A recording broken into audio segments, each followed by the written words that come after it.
Mulakan tunggu sekalian.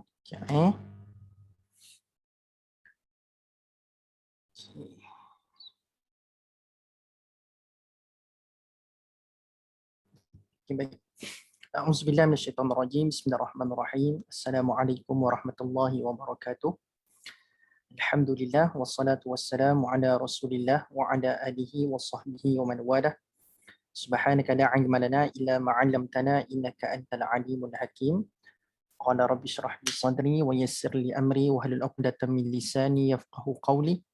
اللهم اجعل القرآن العظيم ربيع قلوبنا ونور صدورنا وجلاء أحزاننا وذهاب همومنا وغمومنا اللهم اجعلنا من الذين يستمعون قولا فيتبعون أحسنه آمين يا رب العالمين.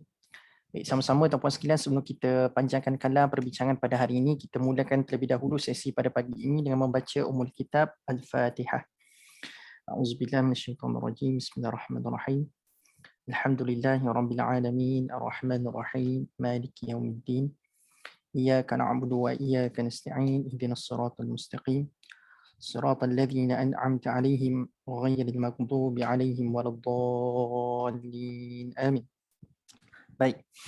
Alhamdulillah, bersyukur pada Allah Subhanahu Wa Taala tuan-tuan sekalian kerana pada pagi ini kita sekali lagi dipertemukan oleh Allah Subhanahu Wa Taala untuk menyambung siri tadabbur surah Yasin yang telah kita mulakan beberapa siri yang lalu. Dan tuan-puan sekalian, alhamdulillah tuan-puan sekalian, bersyukur pada Allah juga pada hari ini kerana kita baru-baru ni tuan-puan sekalian, saya rasa tak terlambat lagi lah nak ucapkan Aid Mubarak, selamat Hari Raya Aidul Adha, walaupun dah lama dah, beberapa hari, dah seminggu tuan-puan sekalian, tapi rasanya tak terlewat lagi lah sekadar untuk ikram, untuk memuliakan sahabat-sahabat tuan-puan sekalian yang ada pada pagi ini. Dengan ucapan tersebut, mudah-mudahan Allah Subhanahu Wa Taala menerima segala amal baik kita, insya-Allah tuan-puan sekalian. Baik, pada hari ini tuan-puan sekalian, seingat saya kita akan menyambung pada ayat yang ke-5 surah Yasin. Betul ke tak betul tuan-puan sekalian? Cek komen sikit. Boleh tak tolong sahkan sahabat-sahabat tuan-puan sekalian yang ada pada pagi ini? Betul tak kita akan sambung pada ayat yang ke-5 pada hari ini? Ikut nota saya, ikut catatan saya, ayat ke-5, betul tak? Ayat ke-4 ke ayat ke-5? Betul. Ini sambung ayat 5 kan? Bukan ayat 4 kan? Bukan kan? Ya, ayat 4 kita dah bincangkan, mustaqim semua kita dah bincangkan. Ustaz kena bagi baki erti al-mustaqim. Baki erti al-mustaqim. Ya. Itu saya sempat bincang berkenaan dengan apa? Last kali takut pada Allah, tiada cinta dunia. Betul. Maksudnya bila makin tinggi, dia akan tak bertambah takut pada Allah. Itu je sempat saya bincang baru ni. Ya, betul. Okey, baik. Mana bersurat? Mana akan ada benda kat bawah kita lihat semakin kecil. Benda dekat bawah kita akan tengok benda makin kecil. Okey, baik. Betul tuan-tuan sekalian, tu 2 poin saya sempat kongsikan lah pada sesi yang lalu kan. Ya, Okey. So berbaki satu lagi poin tuan-tuan sekalian berkenaan dengan mustaqim. Baik, terima kasih pada tuan-tuan sekalian yang sudi sahkan kita sampai ayat mana pada pagi ini. Okey, baik.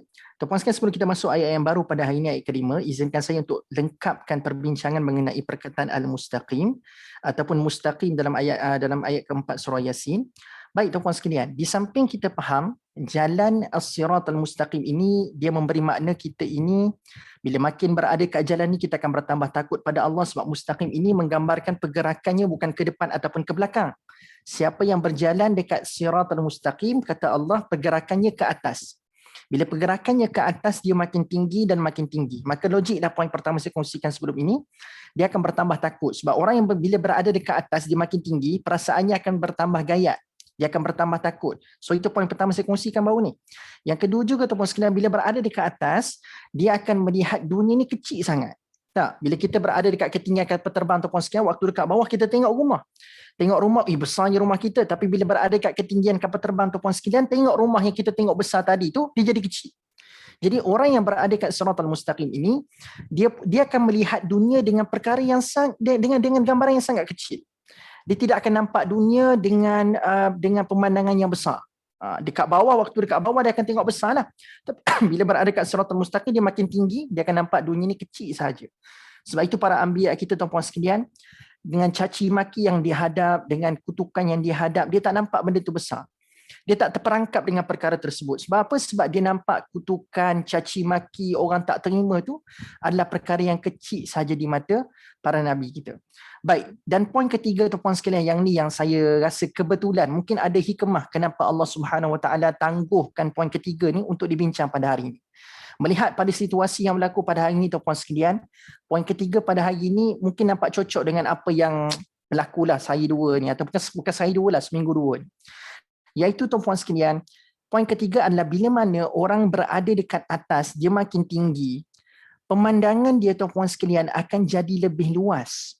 Pemandangan dia akan jadi lebih luas. Dia beza kan bila kita berada dekat bawah, kita tengok sekadar benda yang berada dekat depan mata kita. Tapi contohlah tuan-puan sekalian, bila kita naik dekat atas bukit, kita tengok dekat bawah, pandangan kita kan jadi luas. Bila dekat bawah tengok sekadar, kita kan nampak 2-3 pokok sahaja. Tapi bila naik dekat atas gunung bukit, kita akan tengok, lagi banyak pokok yang kita boleh tengok. Lagi banyak cakupan penglihatan yang termasuk dalam penglihatan kita bila berada dekat atas tu. Jadi my point here is, tuan-puan sekalian, kita punya pemandangan akan lebih terbuka dan akan jadi lebih luas. Jadi nak katanya, orang yang berada kat siratal mustaqim, penglihatan dia ataupun pemikiran dia, pemandangan dia tak sempit.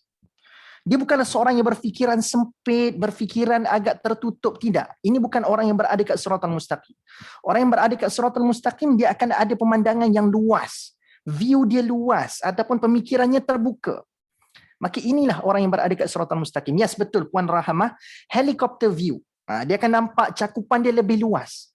Sebab itulah tuan-puan sekalian, saya nak kata macam mana, patutnya orang yang salat, orang yang baca Quran, dapat banyak petunjuk daripada Allah, berada kat siratal mustaqim, patutnya dialah orang yang paling mudah untuk bersangka baik dengan orang, patutnya dialah orang yang paling mudah untuk untuk memaafkan orang lain, untuk hati terbuka menerima pandangan-pandangan yang berbeza. Tapi hari ini tuan-puan sekalian sedih, dia mengaku dia salat, dia mengaku dia baca Quran, dapat banyak petunjuk daripada Quran, tetapi dialah orang yang paling tak boleh terima pendapat orang lain. Dialah orang yang paling suka bergaduh dengan orang lain. Dialah suka orang yang paling berprasangka buruk dengan orang lain. Orang yang berfikiran terbuka tuan-puan sekalian, dia tahu macam mana nak letakkan persepsi dengan tepat. Dia tahu bila nak kena terbuka, bila nak kena firm, bila nak kena tegas tuan-puan sekalian. Ini orang yang berada kat siratal mustaqim. Jadi nak katanya tuan-puan sekalian, orang yang berada kat siratal mustaqim, dia akan mudah ada pemikiran yang rasional. Itu konklusi dia. Dia akan ada pemikiran yang rasional. Hakikatnya tuan-puan sekalian, orang yang berada kat siratal mustaqim juga adalah tuan-puan sekalian orang yang paling ada high common sense. High common sense. Dia ada common sense yang sangat tinggi, rasional dalam pemikiran. Dia tak akan mudah untuk berprasangka, untuk menuduh melulu dan sebagainya. Saya tak nak cerita apa situasi yang berlaku sebab saya tak nak mengapikan lagi apa yang berlaku tuan-puan sekalian. Cukup sekadar bekalan ini, kita terbuka, kita jadi seseorang yang kita menerima pendapat orang lain, tidak mencantas, tidak terlalu tertutup, rational in everything. Okay? Harap-harapnya ini bekalah kita bila sebut ala siratal mustaqim, kita nak berada kat jalan ni, kita kena jadi orang yang terbuka, menerima pendapat. Dan yang paling penting tuan-puan sekalian, terbuka jangan hanyut, tapi berprinsip jangan jumud. Pernah dengar tak statement ni? Okay, saya ulang. Terbuka, jangan hanyut. Berprinsip, jangan jumud. Okay? Bila kita terbuka, tuan-puan sekalian, janganlah sampai kita terlalu terbuka sampai kita hanyut. Dan waktu kita berprinsip pula, tuan-puan sekalian, janganlah kita ni tertutup ataupun sempit dalam berprinsip. Jadi biar kita terbuka tapi jangan hanyut. Tapi berprinsip pula, jangan terlalu sempit dan jumud. Inilah yang kita kena pegang pada hari ini. Okay. Jadi tuan-puan sekalian, itu adalah kelengkapan lah. Saya melengkapkan apa yang dibincangkan pada mustaqim. Dan tuan-puan sekalian, hari ini kita nak sambung pada ayat yang kelima dan ada kaitan dengan poin ketiga saya kongsikan pada perkataan mustaqim itu, iaitu Allah sebut a'udzubillahi minasyaitonirrajim, tanzilal azizir rahim. Okay. Al-Quran itu diturunkan oleh Allah yang Maha Kuasa lagi Maha Mengasihani. Dalam ayat kelima ni kita nampak apa benda yang saya boleh reflect ya, macam simple lah dia punya kefahaman tanzilal azizur rahim. Al-Quran itu diturunkan oleh Allah yang Maha Kuasa lagi Maha Mengasihani. Baik. Biar tuan-puan sekalian, izinkan saya untuk bantu anda untuk melihat ayat yang dilihat biasa, direct, tetapi ianya memberi kesan yang sangat besar kalau kita faham dengan betul. Tuan-puan sekalian, perkataan tanzil itu sepatutnya memanggil kita untuk mengenakan kefahaman kita pada poin ketiga al-mustaqim saya kongsikan tadi. Bila Allah sebut Al-Quran ni bersifat tanzil, nuzul, turun, apa yang kita faham? Apa yang kita faham? Bila 17 Ramadan, setiap kali Ramadan 17 Ramadan, kita akan sambut nuzul Quran, turunnya Al-Quran. Pernah tak kita bertanya satu soalan, kenapa Quran ini disebut dalam keadaan dia turun? Dan Quran tidak pula disebut dalam keadaan dia datang. Anda perasan tak? Bila Allah sebut tentang Quran, Allah kata dia turun, bukan dia datang. Allah tak kata ja'al Quran, datangnya Al-Quran kepada kita. Tak. Allah kata turunnya Al-Quran kepada kita. Pernah terfikir tak kenapa mesti Quran ni sifatnya turun, bukan datang? Macam dalam Quran kan nanti dalam surah Yasin nanti bila datang ada orang yang memberikan peringatan, ada je tempat-tempat yang Allah gunakan dia datang. Orang itu datang. Tapi kenapa Quran, apa hikmah yang kita nak bincang pada ini? Kenapa Quran disebut sebagai dia turun, bukan dia datang? Kenapa? Okay. Saya dah sebut dah hint dia ada kaitan dengan poin ketiga poin al-mustaqim yang kita bincang tadi. Iaitu tuan-puan sekalian, kalau kita perasan Allah, saya lupa nak connect dengan saya punya iPad. Kejap kita boleh buat contoh-contoh sikit. Okey. Tuan-puan sekalian, bila sebut turun, kita tak bincang turun dulu, kita bincang datang dulu. Bila sebut datang, tuan-puan sekalian, datang ini sifatnya adalah dia akan datang daripada satu arah sahaja. Okey, contoh, kita katakanlah basic arahnya adalah ada arah depan, ada arah belakang, ada arah kanan, ada arah kiri. Bila sebut datang tuan-puan sekalian, dia akan datang daripada satu arah saja. Dia tak boleh kata dia datang daripada dua arah dalam masa yang sama. Tak boleh. Dia tak boleh kata dia datang daripada dua arah dalam satu masa yang sama. Tak boleh berlaku begitu. Kalau dia kata, okey, aku datang daripada arah mana? Aku datang daripada arah kanan. Dia tak boleh kata, aku datang daripada arah kanan dan arah kiri. Tak boleh. Melainkan kalau dia ada dua. Tapi kalau dia seorang tuan-puan sekalian, seorang tak boleh nak declare dia datang daripada dua arah dalam satu masa yang sama. Basically dia akan datang daripada satu arah sahaja. So itulah benda yang terkait dengan datang. Datang mesti dia terpalit dengan satu arah sahaja. Kalau depan-depan je, belakang-belakang je, kiri-kiri je. Maksudnya tuan-puan sekalian, kalau kita tahu Quran ini mengandungi peringatan, mengandungi ancaman, memberikan kita hukum hakam, memberikan kita kebenaran, maka tuan-puan sekalian, takkanlah kebenaran itu sekadar ambil pada satu view saja. Kalau kebenaran datang, ancaman datang, contohlah tuan-puan sekalian, kita berada dekat tengah-tengah. Contohkan tengah-tengah tu adalah kelas kita tuan-puan sekalian. Katakan tuan-puan sekalian, ada orang daripada kanan datang tiba-tiba dalam kelas kita, dia kata apa? Ada ancaman datang daripada belah kanan. Anda rasa anda nak percaya tak? Kita mudah nak percaya. Tapi tuan-puan sekalian, anda percaya tak pada orang yang datang daripada arah kanan, tiba-tiba kata, ada ancaman datang daripada arah depan? Kan susah kita nak percaya. Sebab dia baru datang daripada arah kanan, tiba-tiba arah ancaman yang dia bagi tahu akan datang kepada kita, datang daripada depan. Jadi kita akan doubt, kita akan ragu. Dia bagi ancaman tapi daripada arah yang berbeza daripada mana dia datang. Kan? So bila tuan-puan sekalian, Quran disebutkan dengan turun, dia menafikan possibility ni. Sebab bila kita sebut datang, Quran ni kan datang sebagai petunjuk, sebagai kebenaran, sebagai hukum hakam kepada kita. Maka Allah tak sebut datang sebab apa? Takut nanti ada orang akan argue, kau mungkin ambil satu side sahaja kebenaran ni. Sebab kau mungkin daripada arah sana, kau dapat kebenaran daripada arah sana, kau datang daripada sini, so mungkin tak relevan kepada orang yang berada dekat belah kiri, depan dan belakang. Sebab view kamu untuk menyampaikan kebenaran ini cuma daripada satu arah saja. Kau tak consider daripada arah kanan, kau tak consider daripada arah depan, belakang dan kiri. Sebab kau daripada arah kanan saja. Tapi bila Quran tuan-puan sekalian disebut sebagai turun, maksudnya ancaman ke petunjuk ke kebenaran yang turun daripada Quran ini. Perasan tak tadi ada puan kita sebut helicopter view. Maksudnya kebenaran petunjuk yang turun kepada kita ni sudah mengambil kira setiap sudut. So Allah nak mengetepikan possibility manusia akan ragu, akan doubt, akan pertikai Al-Quran, akan argue Al-Quran, maka Allah bagi tahu segenap segi tu telah diambil kira dalam menyampaikan kebenaran, ancaman, petunjuk kepada manusia. Kalau aku nak bagi petunjuk, aku dah ambil kira dah arah kanan, aku dah ambil kira dah arah kiri, arah belakang, arah depan, semua dah ambil kira. Sebab apa? Daripada atas, bila turun sifatnya datang daripada atas.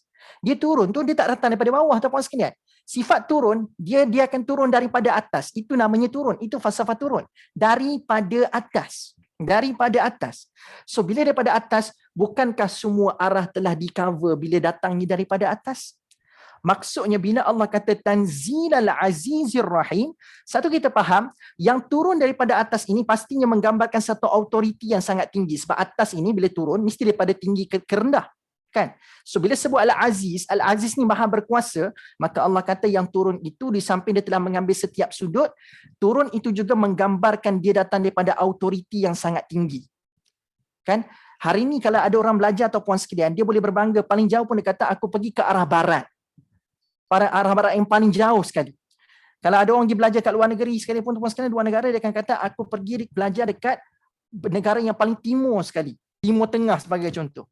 Kalau dekat Malaysia, aku pergi belajar dekat mana? Utara. Aku pergi belajar dekat mana? Selatan. Aku belajar dekat mana? Pantai Timur. Aku belajar dekat barat. Nah, katanya tuan-tuan sekalian, itu je arah. Setinggi-tinggi pun pendidikan manusia tuan-tuan sekalian, dia akan sekadar berlega pada utara, selatan, timur, barat. Dekat sekitar tu je tuan-tuan sekalian. Tapi Quran punya hebat, dia declare, dia tak datang daripada utara, dia tak datang daripada selatan, tak juga timur, tak juga barat. Dia datang daripada mana? Atas. Dan tak ada orang lagi tuan-puan sekalian melainkan ayah Pin tak ada orang lagi tuan-puan sekalian yang declare dia belajar. Aku belajar dekat mana? Aku belajar daripada langit. Tak ada. Paling kurang dia kata aku belajar dekat utara, aku belajar dekat selatan, timur dan barat. Itu je manusia boleh bangga pada hari ini. Tapi tak ada lagi manusia kata kau belajar kat mana? Dia boleh ditanya belajar kat mana? Aku belajar daripada langit. Tak ada. Tapi Quran datang daripada atas, menggambarkan speciality-nya Al-Quran ini. So nampak ada 2 poin kat sini saya dah kongsikan. Pertama, satu pendidikan, satu petunjuk, kebenaran, ancaman yang turun yang telah mengambil kira setiap sudut. Yang kedua adalah bila dia turun, bila sebut datang daripada atas, ini menggambarkan peringatan, ancaman, petunjuk itu datang daripada yang high sources of authority yang sangat tinggi. Yang ketiga tuan-puan sekalian yang saya nak sampaikan adalah, anda perasan tak digandingkan Al-Aziz dengan Ar-Rahim. Digandingkan Al-Aziz dengan Ar-Rahim. Al-Aziz menggambarkan autoriti Allah, menurunkan sesuatu petunjuk, kebenaran ataupun ancaman. Dan digandingkan Ar-Rahim tuan-puan sekalian, ini menakjubkan kita sebab kadang-kadang satu perintah, satu petunjuk, dia boleh datang daripada orang yang ada power. Tapi power yang disulami dengan kasih sayang, ini adalah satu package yang sangat special.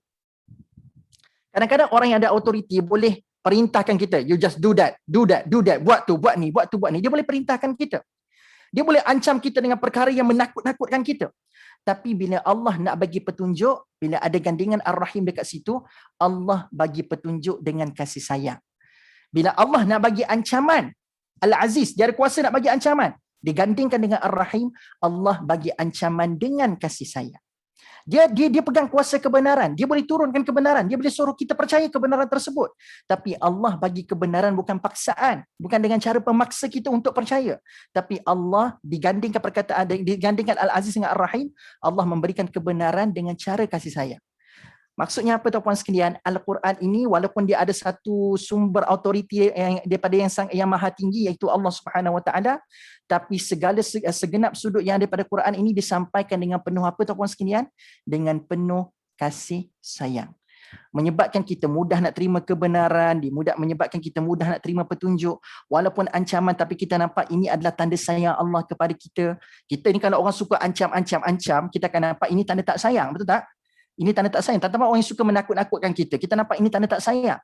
Tapi Allah bila menakutkan kita, mengancam kita, ini tanda Allah sayang.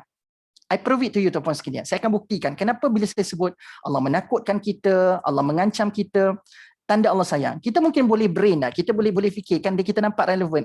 Kalau Allah bagi perintah tu, betul lah tanda sayang. Bagi kebenaran tu tanda betul lah Allah sayang. Tapi kenapa bila ustaz sebut mengancam dan menakutkan tu tanda Allah sayang?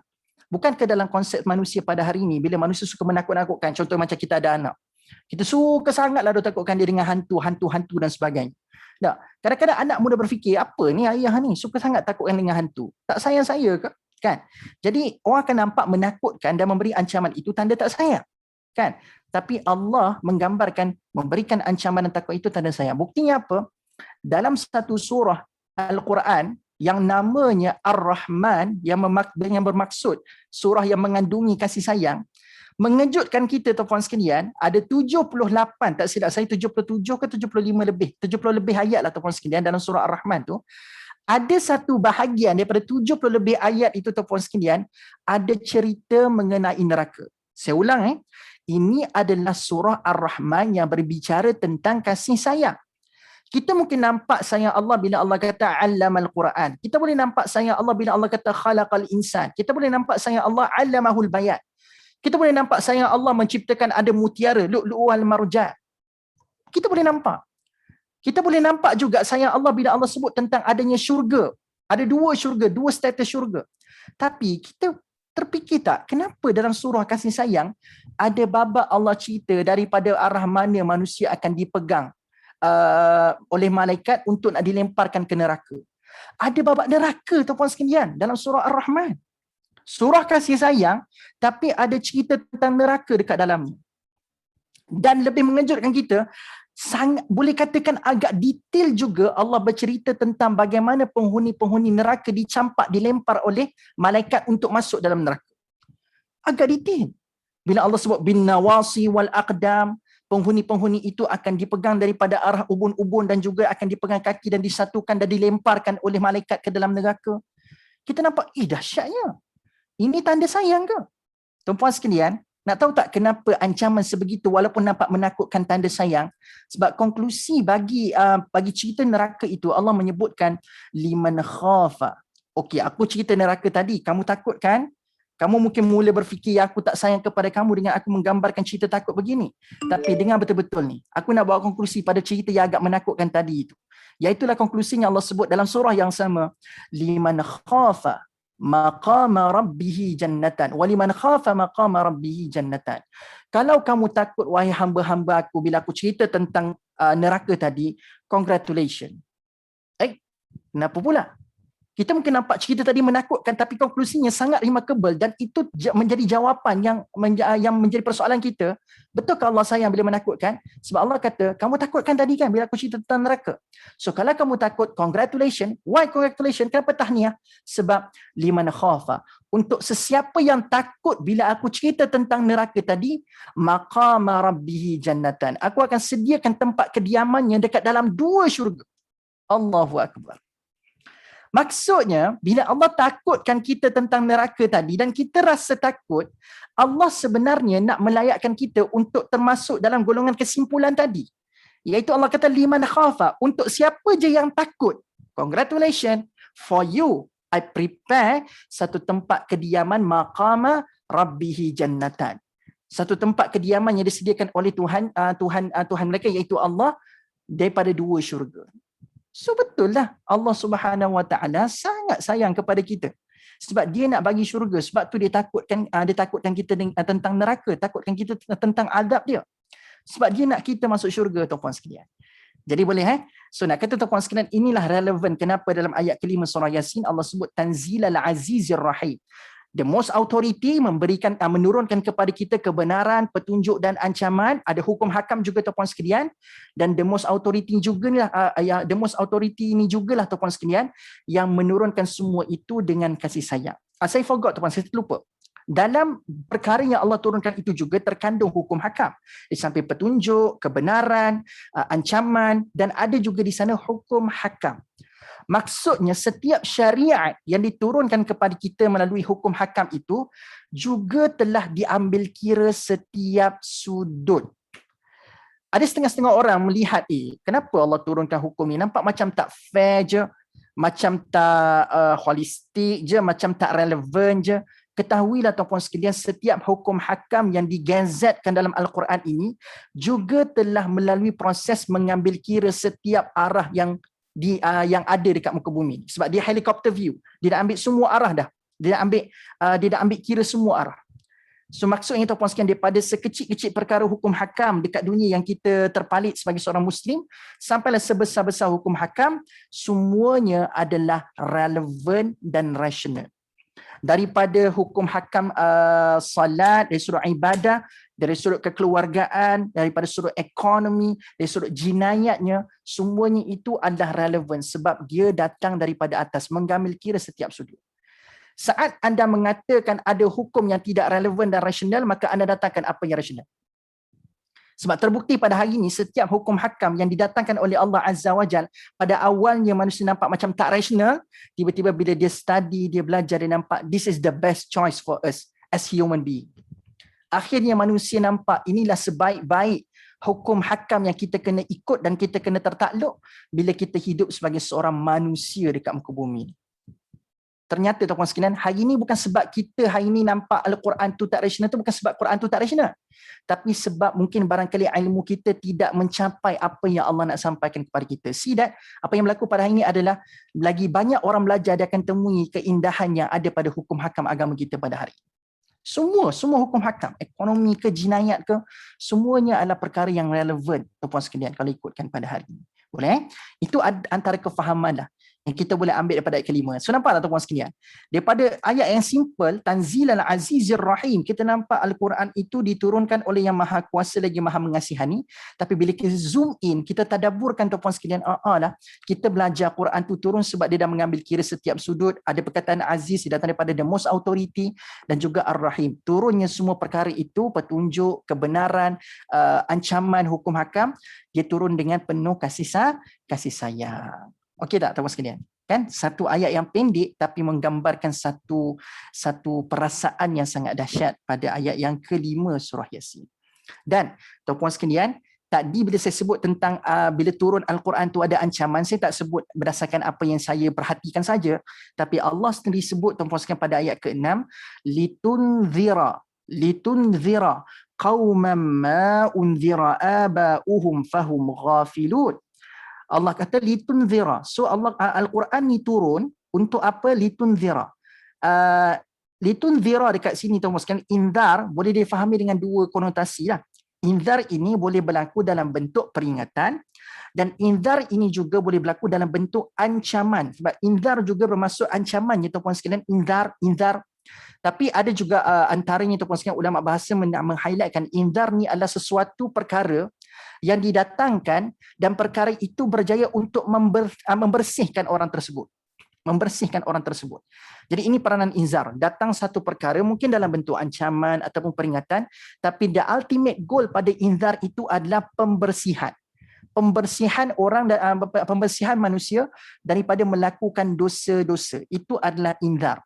Jadi Allah kata Quran turun untuk apa? Untuk menjadi peringatan dan ancaman. Apa ultimate goal dia? Untuk membersihkan manusia daripada dosa-dosa yang dia buat sebelum ni. Sebab tu Allah sebut litunzira qauman ma unzira aba'uhum fahum ghafilun. Okey, baik. Kita pergi pada tafsiran dulu tuan-puan sekalian. Sebab untuk tadabbur, supaya anda ada guru disiplin yang memantau tadabbur anda, sebab tadabbur ni it can be anything. Saya nampak ada satu culture, bahkan saya dekat EU dulu tuan-puan sekalian, bila ada grup-grup usrah kecil ni, antara benda yang saya tak selesa adalah bila mana ada nakib usrah, dia akan minta, okey, kau baca ayat tu, cuba kau fikir sendiri apa yang kau faham dengan ayat tu. Itu bahaya. Mungkin boleh jadi tadabbur yang betul kalau kena konteks, tapi yang kita bimbang bila dia buat tadabbur, dia fikir, dia refleks ayat tu dengan diri dia tanpa lalu jalan tafsir, bimbang-bimbang dia terkeluar daripada konteks. Tadabbur it can be anything based on your experience, based on pengalaman anda, tahap keilmuan anda, tetapi tafsir ni ibarat guru disiplin. You out of context, kamu ni keluar daripada konteks, masuk. Sebab itu sebelum tadabbur dicadangkan bukalah tafsir 1-2. Buka Ibnu Katsir ke, buka Hamka ke, tengok apa view yang ada pada tafsir itu supaya kita tak terlalu liar dalam melakukan tadabbur pada hari ini. Baik, sebelum nak tadabbur ayat ni, anda pergi pada tafsiran dulu. So bila anda buka tafsiran tuan-puan sekalian, anda akan dapati ayat ke-6 ni ada khitab dia. Apa maksud khitab? Ada audiens yang tertentu dimaksudkan pada ayat ke-6. Itu khitab. Maksudnya ada audiens yang tertentu bila disebutkan ayat ke-6 ni. Sebab ada perkataan qauman. Dia mungkin nampak qauman, siapa kaum yang dimasukkan dalam ayat ni? So bila kita tengok rupa-rupanya surah ini surah Makkiyah, maka orang yang dimaksudkan dalam ayat ke-6 ini merujuk kepada orang-orang Quraisy di Mekah. Orang-orang Quraisy di Mekah.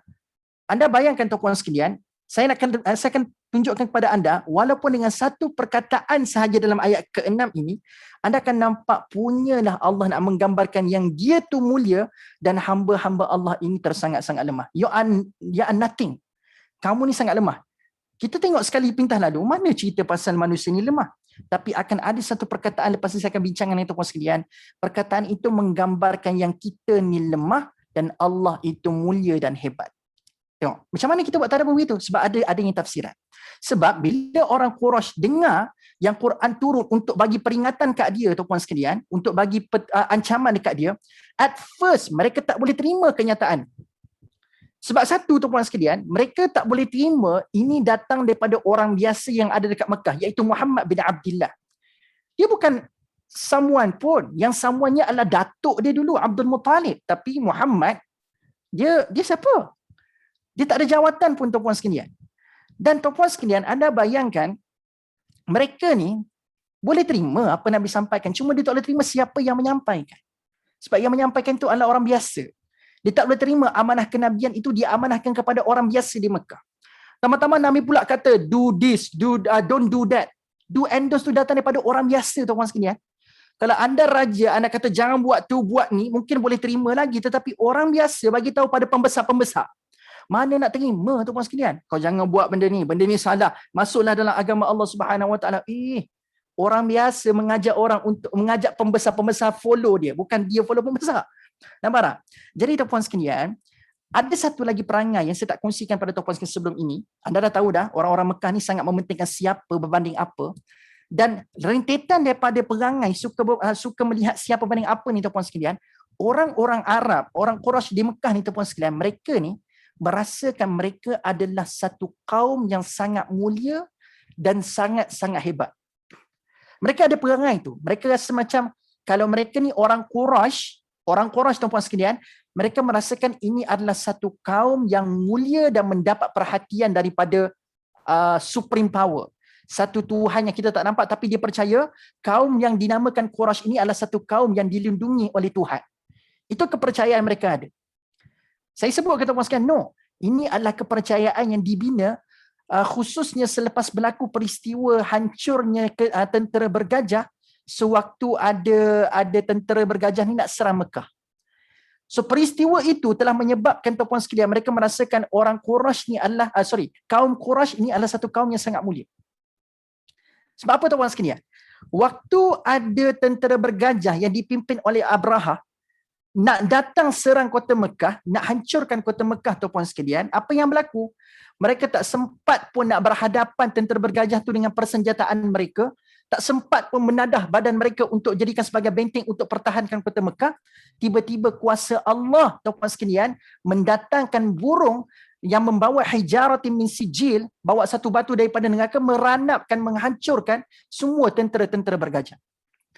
Dan saat itu tuan-puan sekalian, orang-orang Quraisy merasakan, sebab dekat Mekah ini adanya Kaabah yang dibina oleh Ibrahim, maka Ibrahim itu adalah orang yang menyembah Tuhan, sangat-sangat baik, menyembah Allah Subhanahu Wa Taala.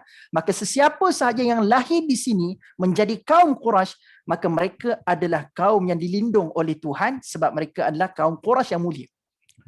Itu kepercayaan mereka tuan-puan sekalian. Dan anda boleh tengok dalam surah Quraisy tuan-puan sekalian, waktu mereka berdagang, sebab bila anda baca surah Quraisy, li ila fi Quraisy ila fihim rihlatash shita'i was-saif, anda bayangkan tuan-puan sekalian, orang-orang dekat negara lain, mereka ni tak berani nak keluar. Kadang-kadang bila mana anda faham lah tuan-puan sekalian, bila mana nak keluar tu kadang-kadang dekat tengah-tengah dalam pasar ini akan banyak berlaku kes kecurian dan sebagainya. Tapi nak katanya orang Quraisy ni, dia percaya dia ni mulia tuan-puan sekalian, orang tunduk kat dia, orang tak akan boleh buat apa-apa kat dia. Mereka ini walaupun di saat orang tak pergi keluar berdagang, mereka boleh keluar rihlatash shita'i was-saif. Dalam waktu musim kemarau ke musim sejuk ke, orang Quraisy ni boleh pergi rihlatash shita'i was-saif, pergi berdagang tuan-puan sekalian. Punyalah mereka rasa berbangga dengan apa yang mereka ada daripada kaum mana mereka ada. Di saat orang lain tak berani nak keluar berdagang, mereka berani keluar pergi berdagang tuan-puan sekalian. Ini antara benda yang mereka buat. Nak katanya berbangga dengan keturunan lah, berbangga dengan nama kaum yang mereka pegang. So nak katanya tuan-puan sekalian, disebabkan perkara inilah mereka merasakan mereka ini satu kaum yang sangat mulia. Tetapi bila kita baca ayat ke-6, di saat mereka merasakan mereka sudah okey dengan apa yang mereka ada, di saat mereka merasakan mereka sudah mulia dengan apa yang mereka ada, mereka rasa mereka ini satu kaum yang terlindung oleh Tuhan, tiba-tiba Allah kata, turunnya Quran ni untuk nak bagi peringatan dan ancaman kepada sesuatu kaum. Mereka tahu ayat ini dibacakan kepada mereka.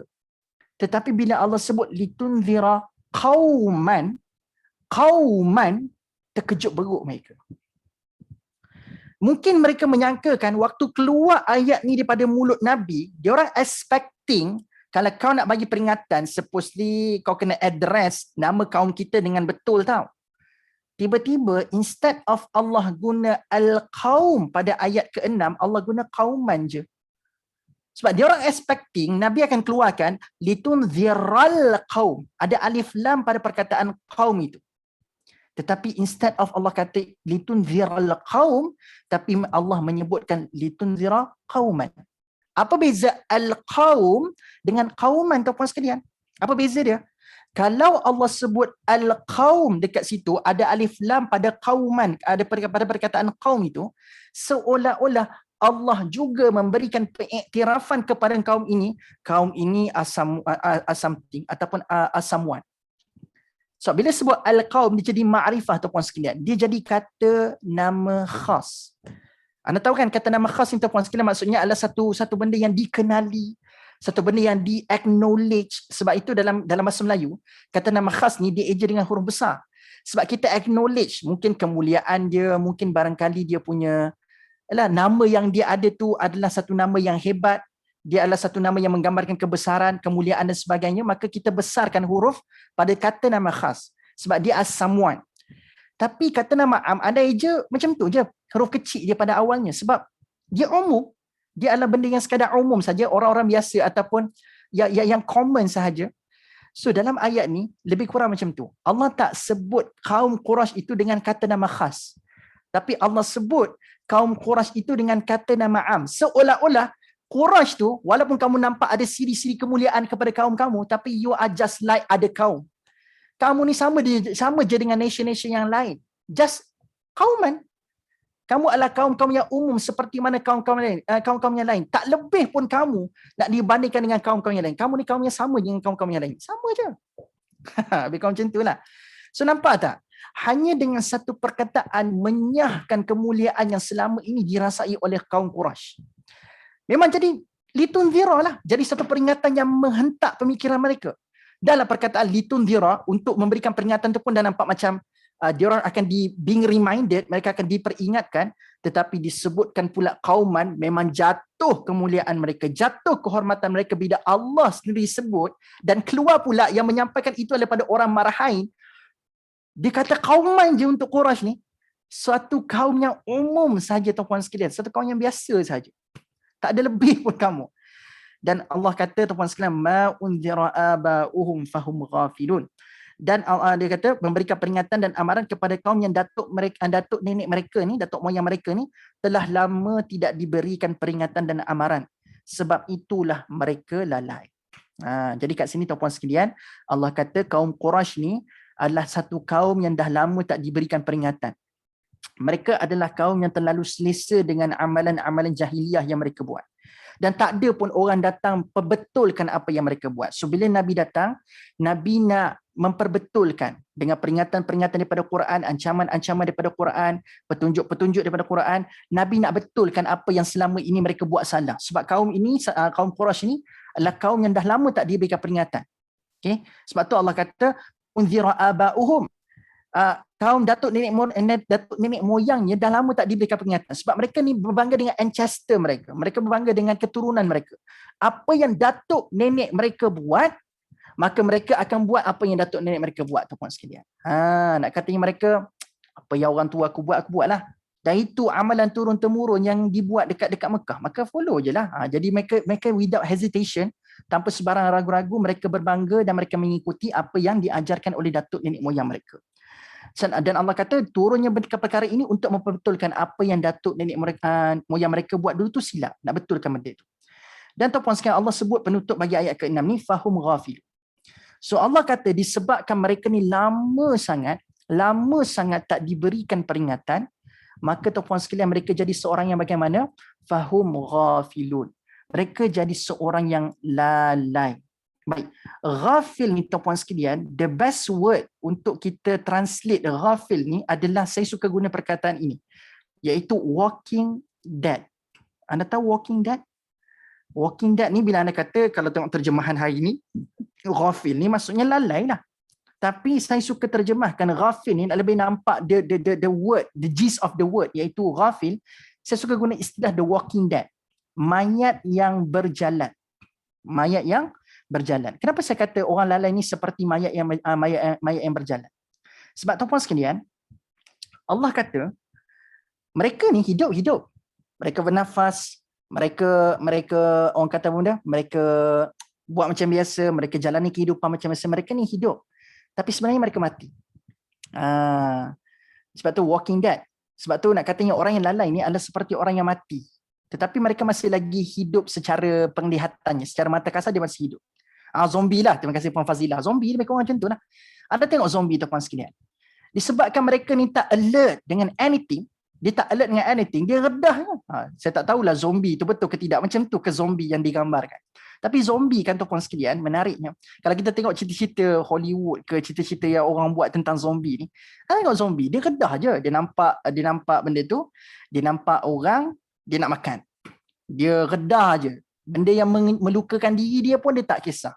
Orang pukul dia pun dia tak kisah. Tapi ada satu perkara yang menarik tentang zombie. Dia tak harm komuniti dia. Perasan tak? Dia tak akan mencederakan komuniti dia. Sebaliknya kalau anda tengok cerita zombie tu puan sekalian, zombie akan makan manusia yang bukan daripada komuniti dia. Dia tak makan kalau manusia yang dia jumpa tu adalah zombie, dia tak akan makan, dia tak akan cederakan, kan? Sama juga lah tuan-puan sekalian dengan orang Quraisy. Bila disebut sebagai ghafil, anda kaitkan dengan cerita zombie yang anda tengok pada hari. Dia ni tuan-puan sekalian, bila ada benda yang asing datang dekat dia punya kaum, ada benda yang luar, sebab Islam kan kalau pada waktu itu kan asing, agama yang baru. So bila benda yang berada yang sekelip dekat dia punya kaum tu, dia tak kisah. Dia tak akan harm. Dia protect each other. Dia okey dengan kaum-kaum dia sendiri. Tapi apa yang berlaku tuan-puan sekalian? Bila ada benda asing masuk, dia akan harm. Dia akan rasa terancam dengan apa benda yang lain masuk. Sebab tu dia akan pergi serang bila ada benda-benda asing masuk. So itu gambaran ghafil lah. Sebab tu tuan-puan sekalian, bila mana dah terbiasa perkara-perkara yang salah itu sebati dalam kehidupan mereka, maka mereka jadi orang yang tak alert. Bahkan bila ada benda baru datang, dia orang boleh neglect macam tu. Sebab apa? It's not our norms. Itu bukan perkara yang normal pada kehidupan kita, pada kehidupan dia orang pada waktu itu. So sebab itu mereka ni hidup, dengar. Sebab tu dia kata walking dead. Dia orang sebenarnya hidup tapi mati. Sebab apa? Sebab orang yang mati je akan pekakkan telinga. Orang yang mati je tak akan berfikir. Orang yang mati je tak akan rasa. Kan? Sebab bila Nabi sampaikan sesuatu tuan-puan sekalian, dia orang tak nak dengar. Dia orang hidup, bernyawa, berjalan tapi dia orang tak dengar, macam mayat. Kan? Macam mayat. Dia orang dengar tapi dia orang tak nak dengar apa yang Nabi sampaikan. Macam mayat. Yang kedua, bila mana Nabi sampaikan sesuatu, dia orang tak nak fikir. Macam apa? Macam mayat. Tak nak fikir. Bila Nabi akan sampaikan sesuatu, mereka tak nak rasa apa yang Nabi sampaikan. Macam mayat. Sebab itulah mereka ni ibarat seperti apa? Mayat hidup yang berlega-lega dekat Mekah. Itulah ghafil. Dan gambaran sebegitu tuan-puan sekalian, bila kata sampai peringatan, sampai petunjuk, mereka neglect, mereka cuaikan, itulah lalai. Mereka tidak fokus kepada apa yang sepatutnya mereka fokus. Itulah lalai. Macam anda lah tuan-puan sekalian, kita tak, macam bukan macam anda pula. Macam yang kita tengoklah pada anak-anak kita time sekolah ni. Kan? Contoh tuan-puan sekalian, dah tahu dah purpose hidup walaupun dalam hari-hari sekolah adalah belajar. Tapi sebab sekolah tak buka lagi tuan-puan sekalian, PDPR kat rumah, waktu PDPR ni tuan-puan sekalian terbatas, hanya pada waktu tertentu. Tapi sebabkan dah terlalu selesa dekat rumah atas katil tuan-puan sekalian, maka tiba-tiba dilalaikan dengan perkara-perkara yang bukan dalam luang belajar mereka. Dia pergi main game lah, lalai. Sampai terlupa kerja alami yang kena buat pada hari tersebut. So itulah orang lalai, dialihkan perhatian kepada benda-benda yang tidak sepatutnya. Sebab itulah saya suka istilahkan fahum ghafilun, walking dead. Dan maka tuan-puan sekalian, apakah tadabbur kita pada ayat ke-6? Maksudnya apa? Kalau kita pada hari ini disebut-sebut ataupun diperdengarkan kepada kita peringatan, petunjuk, ancaman-ancaman, lalu kita memilih untuk tidak mendengar, kita memilih untuk tidak berfikir, kita memilih untuk tidak merasa dan menghayati, maka apakah beza kita dengan kaum ni? Apa beza kita dengan Quraisy? Sama sahaja. Walaupun sedang berbicara dalam ayat ini, sedang dibicarakan dalam ayat ini adalah kaum Quraisy, tetapi kalau kita meneruskan siri perangai kaum Quraisy itu, iaitu ghafil, mereka tak nak dengar, mereka tak suka, mereka tak nak dengar, mereka tak nak rasa dan mereka tak nak ambil tahu, maka what's different yang membezakan kita dengan mereka? Kan? Sama juga dengan golongan-golongan yang suka berbangga dengan keturunan mereka. Saya ni Samuan, saya anak sekian. Kan? I'm different from you. Saya ni bukan daripada kalangan kamu. Kamu ni orang biasa marahan saja. Saya ni Samuan. Jadi orang yang suka memfokuskan kepada darjat keturunan itu tuan-puan sekalian, sama je dengan Quraisy. Yang akan terengadah bila mana Allah sendiri mendatangkan kamu ni just qauman. You are not the qaum, tapi a qaum. Itulah dalam bahasa Inggerisnya. Kalau the ni kan dia akan spesifik, tapi ni dia jadi umum lah. So bila qauman ni dalam bahasa Inggerisnya disebut sebagai a qaum saja. A nation, not the nation but a nation. Kamu ni just a nation yang just like the other nation. Kamu ni nation yang sama je macam nation-nation yang lain. So Allah bagi tahu, tu yang saya kata perkataan yang menggambarkan manusia ni, kamu ni lemah je, kamu ni tak ada apa-apa nilai sangat pun berbanding dengan Allah yang Maha Kuasa. So Allah nak menyahkan kehormatan manusia. Allah tak perlu bentangkan satu karangan pun. Tak perlu bentangkan satu surah yang kamu manusia, kamu ni adalah sama je dengan manusia yang lain. Tak perlu datangkan satu karangan, satu artikel jurnal nak bagi tahu kamu ni just like the others. Allah datangkan satu perkataan je nak bagi tahu you are just like the others, iaitu qauman. Hebatnya autoriti Allah Al-Aziz pada ayat ke sebelum tu kan, ayat kelima tu kan Al-Aziz. Hebat autoriti Allah nak bagi tahu kamu ni orang biasa je, sama macam semua. Allah tak perlu datangkan ayat yang besar-besar, surah besar-besar, artikel besar-besar nak bagi tahu. Satu ayat je, satu kalimah je. Cukuplah, itu perkataan yang kamu nampak kamu ni sama je dengan manusia lain. Okay, boleh faham? Itu tadabbur kita dua lah. So jangan berbangga-bangga sangat dengan keturunan yang kita ada. Yang kedua tuan-puan sekalian, jangan jadi seperti mana orang Quraisy yang disebut sebagai walking dead, walking corpse Dr. Nyonya. Walking corpse, baby. Walking dead lah maksudnya. Jangan jadi mayat yang berjalan. Itu yang tidak mau mendengar petunjuk, yang tak nak ambil tahu tentang petunjuk, ataupun mereka tak nak menghayati dan juga tak nak berfikir terhadap petunjuk-petunjuk yang diberikan kepada mereka. Jadilah orang yang hidup pada hidupnya dan jangan kita mati sebelum jangan ni. Dia punya istilah dia punya word dia. Jadilah orang yang hidup pada hidupnya dan jangan mati sebelum tiba ajalnya. Anda faham tak? Saya ulang sekali lagi quote tu. Jadilah orang yang hidup pada hidupnya dan jangan kita mati sebelum ajalnya. Anda faham sebab ni orang-orang yang tak nak dengar petunjuk, tak nak ambil tahu, tak nak fikir, dia seolah-olah macam orang kata apa? Orang yang mati dia mati sebelum ajalnya. Dia hidup-hidup tapi dia tak nak fikir, dia mati sebelum ajal. Jumud ni Tuan Haji Basri kita, jumud ni adalah tertutup. Jangan jumud ni maksudnya tertutup, jangan sempit pemikiran. Itu maksud jumud. Sebab tu saya kata terbuka jangan hanyut, berprinsip jangan jumud. Jangan pula kita berprinsip tapi kita ni tertutup. Kita ni berfikiran tertutup. Terbuka jangan terbuka sangat. Dan kalau kita nak berprinsip jangan tertutup sangat. Lebih kurang macam itulah Haji Basri kita. Okay, baik. Boleh faham ayat ke-6 beserta tadabburnya. Dan tibalah ayat yang ke-7. Okay, ayat yang ke-7. Allah sebut apa?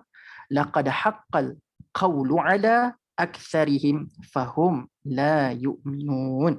Saya dah sebut banyak kali tuan-puan sekalian pada kuliah-kuliah kita dalam surah Al-Mulk dulu pun saya ada sebutkan tentang ayat ini. Iaitu tuan-puan sekalian Allah sebutkan dalam ayat ke-7 ni, selepas mereka disebut dalam ayat ke-6 mereka adalah orang yang mendapat peringatan, mereka ni adalah orang yang kaum biasa sahaja, didatangkan peringatan sebab datuk nenek moyang dulu tak diberikan peringatan dan mereka sudah lalai. Tetapi tuan-puan sekalian ayat ke-7 ni merakamkan satu babak yang sangat remarkable. Kenapa saya sebut remarkable? Walaupun mereka ini disebut sebagai orang yang mayat hidup, walking corpse ataupun walking dead, tapi tuan-puan sekalian, ayat ke-7 ni bagi tahu, the moment mereka cuba nak tadah telinga apa yang disampaikan oleh Nabi, dia ayat ke-7 ni seolah-olah macam mereka macam tergerak hati untuk why not kita dengar sekejap seminit dua apa yang Nabi cakap. Lebih kurang macam itulah. Dia orang ni walaupun lalai tetapi ada ketika mereka dihentak, sebab mereka dihentak dengan apa tadi? Just qauman, mestilah terpanggil untuk dengar apa yang Nabi sebut. Tiba-tiba kita rasa kaum kita mulia, Nabi sebut kita ni qauman je, kaum biasa je. Tak boleh terima ni. So perhatian mereka tertangkap di situ. So mungkin ini antara faktor yang kenapa mereka mendengar seketika apa yang disampaikan oleh Nabi. Dan the moment mereka laburkan sesaat, 2 saat ataupun seminit 2 untuk mendengar apa yang Nabi sampaikan, apa Allah sebut pada ayat ke-7? Laqad haqqal qaul. Demi sesungguhnya Dia kata apa benda? Haqqal qaul. Okay, kalau anda baca terjemahan kat sini, telah tetap hukuman siksa atas kebanyakan mereka. Tapi juga boleh difahami tuan-puan sekalian, haqqal qaul dekat sini adalah sebenar-benar perkataan. Qaul ni adalah jamak bagi qal. Qala, kata-kata. Sebab tu orang kata qala Rasulullah. Berkatalah, bersabdalah Rasulullah. So qaul itu maksudnya jamak bagi qala. Jadi haqqal qaul, sebenar-benar perkataan-perkataan. So nak katanya tuan-puan sekalian, waktu mereka melaburkan seminit dua untuk mendengar Quran yang Nabi sebutkan, Nabi bacakan kepada mereka itu, mereka sendiri mengatakan laqad haqqal, sesungguhnya ini adalah perkataan-perkataan yang benar. Sudah. Waktu mereka neglect, tak nak mendengar apa yang Nabi sampaikan, mereka tak dapat tahu pun apa sebenarnya. Benda tu betul tak betul. Tapi the moment mereka mendengar perkara tersebut, tuan-puan sekalian, mereka sendiri memperakui apa yang mereka dengar itu adalah haqqal qaul. Ini adalah sebenar-benar perkataan. Sebenar-benar perkataan. Dan Allah sebut, tuan-puan sekalian, yang kata benda ni betul waktu dengar ni bukan seorang dua je. Allah tak kata qalilihim, bukan sedikit yang kata benda ni betul saat mereka mendengar. Allah sebut saat mereka mendengar seketika apa yang disampaikan oleh Nabi daripada Quran, Allah kata ala aktsarihim. Yang mengatakan perkara itu adalah haqqal qaul. Allah tak kata qalil, tapi Allah kata aktsarihim. Apa maksud aktsarihim? Ramai yang kata, betul lah, make sense lah apa yang Nabi sampaikan ni. Sihat. So, nampak tak dari problem kat sini? Adalah kamu ni tolak Nabi, tapi kau tak dengar pun sepatah daripada apa yang Nabi sampaikan. Sekarang kau pun tahu, bila kau dah dengar apa yang Nabi sampaikan, it makes sense. Benda tu make sense, betul. Haqqal qaul. Dia mengatakan benda tu betul adalah ramai pada waktu itu, tuan-puan sekalian. Tetapi ayat tu ditutup dengan apa? Fahum la yu'minun. Tiba-tiba Allah kata walaupun dia orang kata it makes sense, itu benda yang betul, tetapi disebabkan keegoan mereka, tuan-puan sekalian, still lagi terperangkap dengan apa? Kau siapa nak sampaikan benda yang betul ni, wahai Muhammad? Disebabkan keegoan, tak boleh terima benda yang betul ini disampaikan oleh Nabi, maka apa yang mereka pilih adalah fahum la yu'minun. Mereka memilih untuk tidak beriman kepada Allah Subhanahu Wa Taala. Nampak? Sebab apa, tuan-puan sekalian? Isu apa dah lama selesai pun. Isu apa dah selesai bila dia kata ini adalah sebenar-benar perkataan. Haqqal qaul. Apa is no problem. Sebab apa yang disampaikan oleh Nabi is absolutely correct and make sense. Tetapi yang menjadi masalah adalah siapa tu? So siapa tu yang menyekat mereka daripada untuk beriman kepada apa yang disampaikan oleh Nabi oleh Rasulullah pada waktu itu. Sebab tu fahum la yu'minun akhirnya. Dah sebut dah haqqal qaul. Tapi kenapa tak beriman? Sebab keegoan. Sebab ego. Sebab itulah tuan-puan sekalian, sebab itulah tuan-puan sekalian, hari ini isu taksub kena elakkan. Sebab yang ni kenapa dia tak nak terima kebenaran ni? Sebab taksub dengan kaum dia. Taksub dengan individu tertentu. Anda baca surah Furqan pula, tuan-puan sekalian, anda akan nampak dia taksub dengan pemimpin. Sampai dia kata, kalaulah betul apa yang kamu nak sampaikan ya Rasulullah, kenapa tidak diberikan amanah kerasulan ini kepada pemimpin je? Bila pemimpin kata beriman kepada Allah, masuklah ke dalam agama Islam, kan lebih mudah jalan dia daripada jalan yang kamu nak ambil ni ya Rasulullah. Kan? Kalau saya, tak tahulah, bukan saya kata saya jadi Nabi. Kalau saya diberi peluang untuk berdebat dengan orang yang bagi hujah sebegini, saya boleh je nak cakap kepada yang raja yang ataupun pembesar pada waktu itu. Maksudnya kau pun tak beriman sekarang ni. Kalau kau beriman, kau boleh ajak je semua orang, walaupun kau bukan Rasul, kau boleh ajak semua orang untuk beriman dengan apa yang kau dengar sekarang ni, yang kamu sendiri pun kata betul. Tapi bila aku sampaikan ini, pada konten yang aku sampaikan pun kau bermasalah. Tapi macam mana lepas ni kalau kata amalah kerasulan diberikan kepada kamu, kau ada keyakinan kau akan sampaikan benda tu kepada orang lain dengan betul? Kan? Sebab dengan konten yang ada ni pun kau susah untuk nak follow. Macam mana kau nak jamin bila kau pegang amanah kerasulan kau boleh sampaikan dengan mudah? So boleh korang macam tu lah, tuan-puan sekalian. Nak katanya, tuan-puan sekalian, dia orang terlalu berpegang kepada siapa? Taksub. Anda boleh fahamlah konteksnya dengan konteks yang berlaku pada hari ini. Bila terlalu taksub, anda boleh mendiamkan apa tu. Apa boleh didiamkan dengan siapa? Sebab ketaksuban kepada siapa menghilangkan kita untuk taksub dengan kebenaran. Hilang. Dia hilang semangat nak cari kebenaran tu sebab Nak macam mana Ustaz? Dia keluar daripada mulut orang tu. Takkanlah salah. Lebih kurang macam tu. So itu tanda-tanda taksub. Tanda-tanda taksub. Anda sudah menilai orang lebih daripada apa yang disampaikan. Anda tertarik kepada orang sehingga anda melupakan apa yang disampaikan. Itu hati-hati.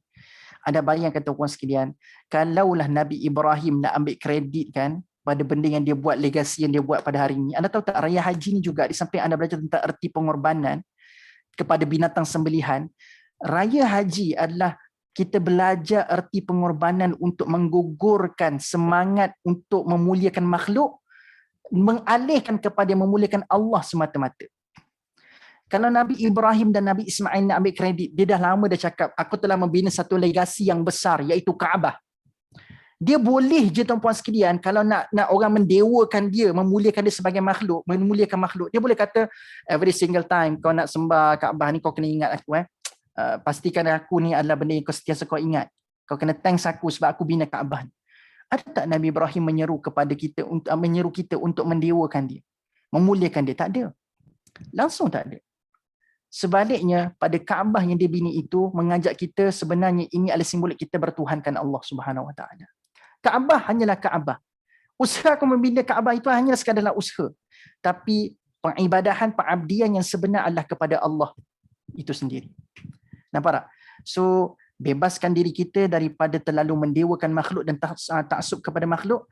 Alihkan perhatian kita kepada kita mengesakan Allah dan mengabdikan diri sepenuhnya kepada Allah Subhanahu Wa Taala. Boleh faham? Itu adalah konteks ayat ke-7. Korbankan nilai siapa, kembalikan nilai apa itu. Beriman, nak berpegang kepada apa yang disampaikan, bukan siapa yang menyampaikan. Okey, boleh Itu konteks ayat ke-7. Disambung lagi pada ayat ke-8. Okey.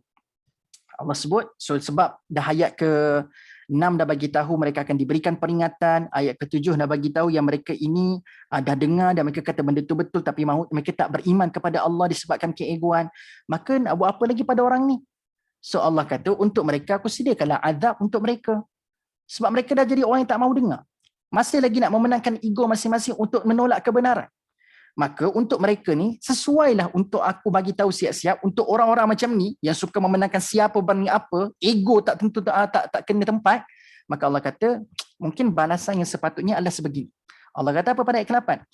Inna ja'alna fi a'naqihim aghlalan fahiya ilal adhqani fahum muqmahun.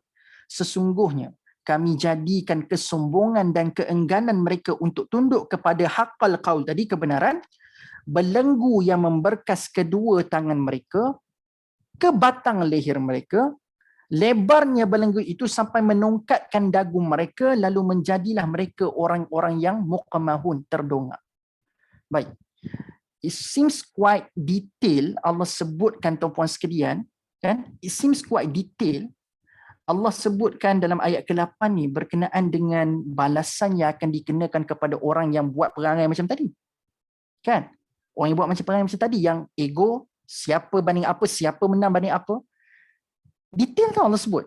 Tengok macam mana Allah detail kan. Apa balasan untuk mereka dekat akhirat nanti orang-orang macam ni? Fi a'naqihim aghlalan. Dekat leher mereka ada apa?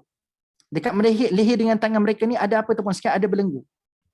Dan Allah kata tuan-puan sekalian, belenggu itu bukan sekadar ikat leher mereka tuan-puan sekalian, tapi belenggu itu tuan-puan sekalian disekalikan dengan apa? Leher itu disekalikan dengan apa? Dengan tangan, memberkas kedua-dua tangan mereka. So Allah kata a'naqihim aghlalan, dekat leher-leher mereka ni adanya belenggu, dan disebutkan oleh para mufassirun tuan-puan sekalian, dia juga yang disekalikan dengan leher mereka itu adalah tangan-tangan mereka. Ibaratnya kalau nak faham secara gambarannya lebih kurang macam ni lah. Macam ada tangan yang telah mengikat leher mereka, tangan dan leher diikat sekali dengan belenggu tersebut. Dan tuan-puan sekalian disebutkan juga besarnya belenggu ini sampai terdongak kepala orang tu. Anda pernah tengok tak orang yang patah leher, tuan-puan sekalian, kan dipakaikan apa tah? Istilah dia tu. Allahu Akbar. Allah, apa benda? Guard, bukan guard. Yang orang patah leher tu yang dia pakai macam span yang macam yang guard tu, nak bagi dia tak boleh tak bergerak sangat dia punya tu. Dan kalau ada tengok tuan-puan sekalian, orang yang pakai benda tu, tahulah kot istilahnya apa tuan-puan sekalian, mungkin ada doktor-doktor boleh tolong bantu saya dekat sini. Cervical collar. Okay, terima kasih yang bagi tahu. Cervical collar tu, kan ada perasan tak bila orang pakai cervical collar tu, dia akan jadi macam mana tuan-puan sekalian? Terdongak ke atas kan? Terdongak ke atas kan? Okay, baik. Why Allah create this scene? Kenapa Allah buat scene, gambaran siksaan yang akan dikenakan kepada mereka adalah gambaran sebegini? Tangan dibelenggu, leher dibelenggu dan besar belenggu tu sampai terdongak kepala mereka ke atas. Okay, baik. Anda remember this statement. Okay? Untuk ayat 8 ni, anda ingat statement ni, anda akan faham konteks ayat 8. Statementnya adalah in English, tapi tak apa, nanti saya akan bantu untuk terjemahkan bahasa Melayu. In English, mungkin dia lebih catchy sikit lah. Punishment fits the crime. Saya ulang punishment fits the crime. Ataupun dalam bahasa Melayunya adalah balasan yang setimpal dengan jenayah yang dilakukan. Balasan akan setimpal dengan jenayah yang dilakukan. Punishment fits the crime. Maka tuan-puan sekalian, kenapa saya katakan ayat ke-8 ni adalah gambaran punishment fits the crime? Ataupun balasan itu setimpal dengan jenayah yang dilakukan. Okey, baik. Cuba recall balik apa jenayah mereka sebelum ni tuan-puan sekalian. Apa jenayah mereka? Iaitu dia orang ni datang peringatan dekat mereka berbangga dengan apa tuan-puan sekalian? Mereka berbangga dengan keturunan mereka. Dan tuan-puan sekalian, bila datang peringatan tuan-puan sekalian, apa yang berlaku kat mereka? Mereka jadi orang yang lalai. Kan? Orang yang lalai. Dan apa lagi tuan-puan sekalian? Mereka ni memperakui haqqal qaul, tetapi disebabkan keegoan, kesombongan mereka, mereka tak mau beriman kepada Allah. Okay. How it connected? Macam mana yang dikatakan fits the crime yang mereka lakukan dengan balasan yang disebutkan dalam ayat ke-8? Baik. Tuan-puan sekalian, kenapa leher dibelenggu? Kenapa leher ni dibelenggu? Sebab tuan-puan sekalian, anda kena faham tau. Bila gambaran Allah kata leher tu bila dah dicengkam dengan belenggu tu tadi sampai terdongak ke atas, anda tahu tak apa yang difahamkan dekat sini? Kenapa dia mesti kena terdongak ke atas? Sebab selama ni tuan-puan sekalian, mereka tak pernah walaupun sesaat untuk nak memahami peringatan-peringatan yang turun kepada mereka. Dia ada kaitan dengan ayat-ayat sebelum ni. Peringatan kan turun daripada mana? Daripada atas.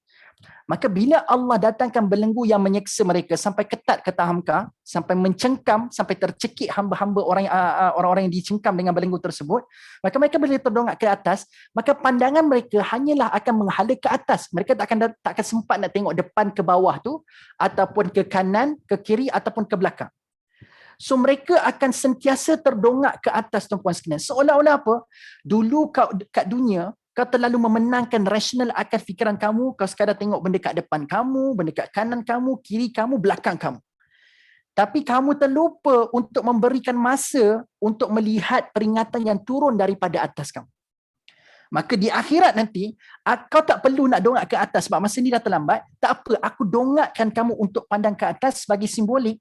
Inilah benda yang kau tak pandang dulu, iaitu peringatan yang datang daripada atas. Sekarang aku jadikan pandangan kamu hanya tertumpu kepada satu arah saja yang kau tak pernah berikan masa untuk tengok satu ketika dahulu, iaitulah atas. Sebab itu, bila ada aglal dekat leher mereka, mencengkam, dan Allah sebut fahum muqmahun, mereka terdongak, supaya apa? Hanya satu arah je pada waktu itu, mereka berikan perhatian. So nampak tak? Fits the crime. Dulu mereka tak berikan perhatian mereka kepada benda yang berada dekat atas. Sekarang, belenggu itu telah menyebabkan mereka terdongak kepada satu arah yang mereka lalaikan selama ini. Satu. Yang kedua, tuan-puan sekalian, dulu kau mendabik dada mendongak ke atas, kau mendongak juga. Tapi kau tak mendongak untuk melihat kehebatan petunjuk yang datang daripada atas itu. Kau mendongak ke atas sebagai tanda kau tu sombong. Kau berbangga dengan keturunan kamu. Biasakan kalau orang yang sedang sombong kan, kita selalu buat lakonan dia ataupun dia punya gambaran reactionnya adalah begini kan. Macam fame, macam tanda kemegahan kepada keturunan. Orang yang megah, dia tak akan nampak macam tunduk ke bawah. Tak, dia akan nampak macam dia akan buat macam ni, dia akan tengok ke atas. Tapi jangan kata pula tuan-tuan sekalian, saya ni orang yang sombong pula. Ni contoh lakonan. Biasa reaction kepada kesombongan itu biasanya dengan tangan begini, dengan tengok ke atas. Nampak tak ni? Saya bukan sengaja buat tangan yang terikat macam ni. Sebab tu anda tengok terjemahan dan diadunkan dengan tafsir. Walaupun tak nampak perkataan tangan dalam ayat ni, kenapa ada cerita tentang tangan? Kedua tangan mereka dibelenggu. Sebab tuan-puan sekalian, bila orang sombong, tangannya akan bersilang begini dan akan mendongak ke atas, betul? Jadi tuan-puan sekalian, dulu kau mendongak ke atas tanda kesombongan. Dan itu adalah pilihan kamu. But it's okay kau nak sangat dongak ke atas kan, tanda sombongkan, tak apa.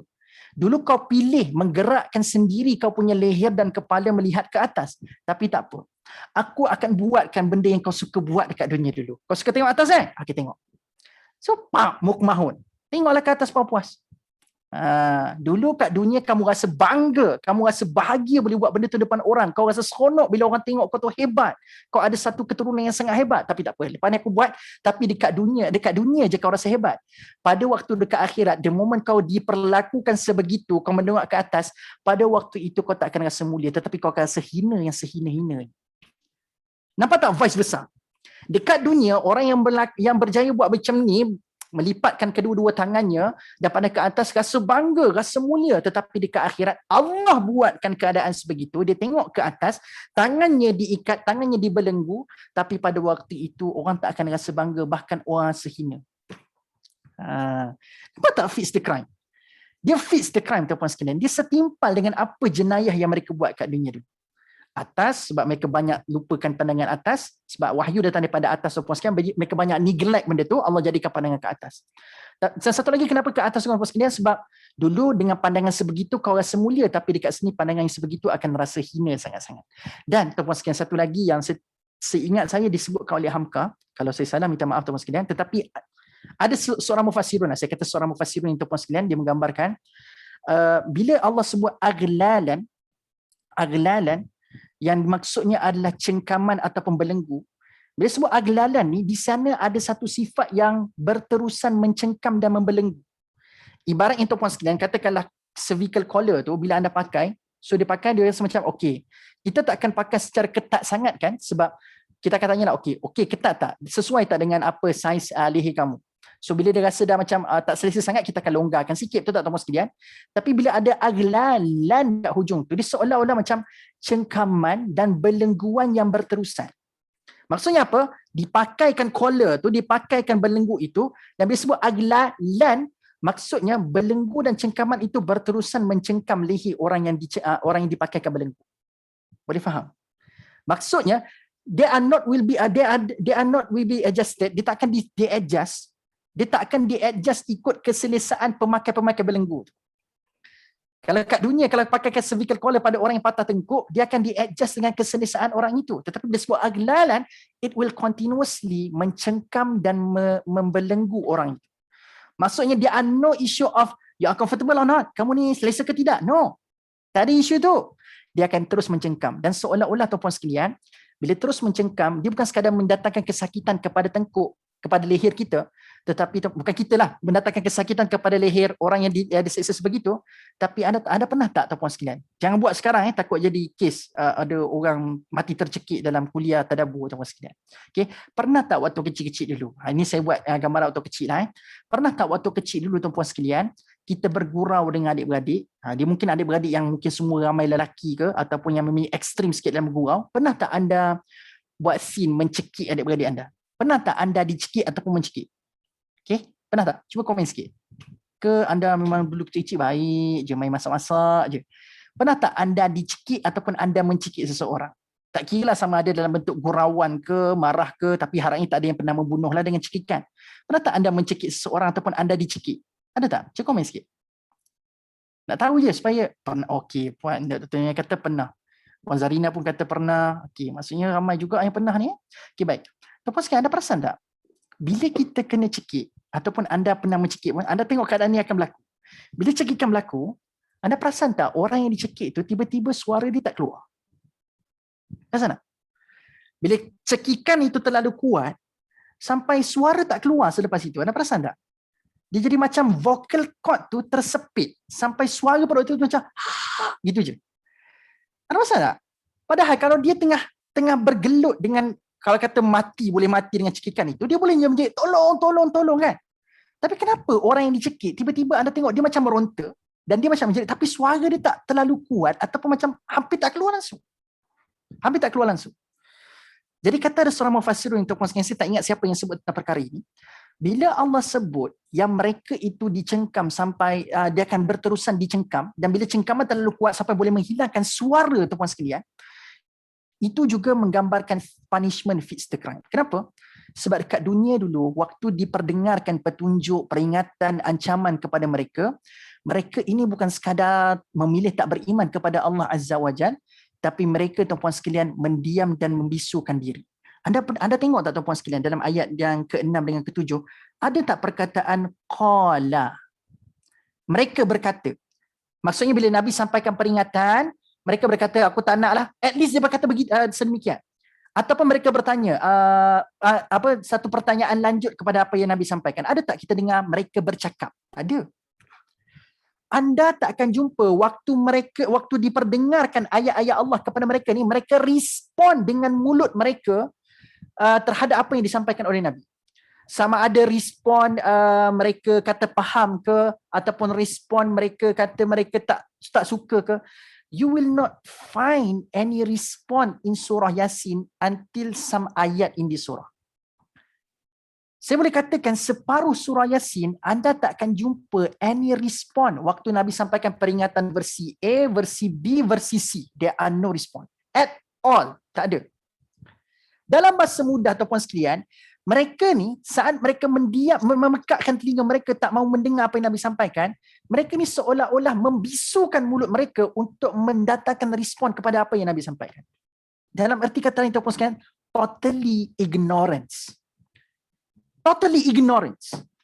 Anda pernah tak saat kalau anda tengah pengajar ataupun sekalian, anda mengajar dalam kelas, satu anda nampak dah tanda-tanda anak murid anda tidak mendengar sebab dia mengenalamu ke tempat lain. Dia mengenalamu ke tempat lain macam anda tengah mengajar kat depan ni, tapi macam anda nampak tanda-tanda dia tak dengar. Dan bila anda tanya satu soalan, kamu faham ke tidak? Again, tiba-tiba dia mendiamkan 1000 bahasa, masih lagi meneruskan. Macam tu. Anda faham tak? What does that mean? Apa itu maksudnya? Totally ignorance.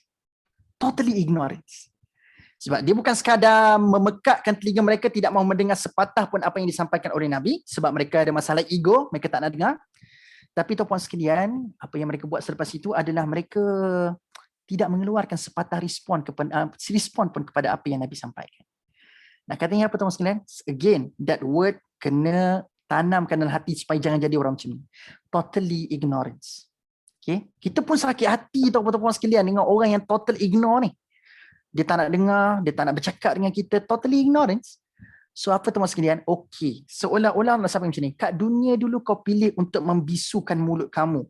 Kau tak respon sepatah apa yang Nabi sampaikan kepada kamu. Kau tak cakap kamu faham ke, kalau kamu tak faham, kamu tak tanya pun kepada baginda. Kau diam je. You are totally ignore. Kau bukan sekadar pemekakkan telinga, tapi kau membisukan mulut kamu sendiri. Tak apa, dekat dunia kau boleh pilih untuk bisukan mulut kamu untuk mendatangkan sepatah respon kepada apa yang Nabi sampaikan. Tapi tak apa, dekat akhirat, biar aku yang bisukan mulut kau. Dekat dunia, kau pilih untuk bisukan mulut kamu daripada kebenaran. Kau tak berkata-kata pun sepatah pun terhadap kebenaran. Tapi tak apa, kat dunia pilihan kamu membisukan mulut, tapi kat akhirat aku bisukan kau. Dengan cara macam mana? Aglal tadi tu. Bila ada satu cengkaman yang berterusan mencengkam, bila kena cekik, bukan sekadar kita rasa sakit dan tak selesa kepada leher, tetapi dia akan menyebabkan suara hilang serta merta. So, nampak tak macam mana punishment fits the crime tu berlaku? So betul lah kata Allah Subhanahu Wa Taala. Tuan-puan sekalian, dekat sini anda akan nampak walaupun nampak ngerinya, macam mana Allah datangkan siksaan kepada penghuni-penghuni neraka yang ignorance, yang totally ignorance. Tapi still remember tak ayat kelima kita bincang tadi. So bila Allah mendatangkan benda yang menakutkan, ini adalah Al-Aziznya Allah Subhanahu Wa Taala. Sebab Allah ada kuasa untuk menghukum sesiapa yang tidak mahu mendengar peringatan yang turun ini. Allah berkuasa, Al-Aziz. Tapi but yet, Al-Aziz itu disulami dengan Ar-Rahim. Ingat lagi tak? Walaupun keras tetapi disulami dengan kasih sayang. Saya tak kata Allah masih ada kasih sayang kepada penghuni neraka, tapi still kita yang baca ayat ke-8 itu puan sekalian, when we learn about the context siksaan itu adalah punishment fits the crime. Anda nampak tak still ada sayang Allah? Tapi bukan kepada hamba Allah yang disiksa itu. Ada still sayang Allah bila nak menggambarkan tentang neraka. Anda faham tak apa yang kita belajar kat sini?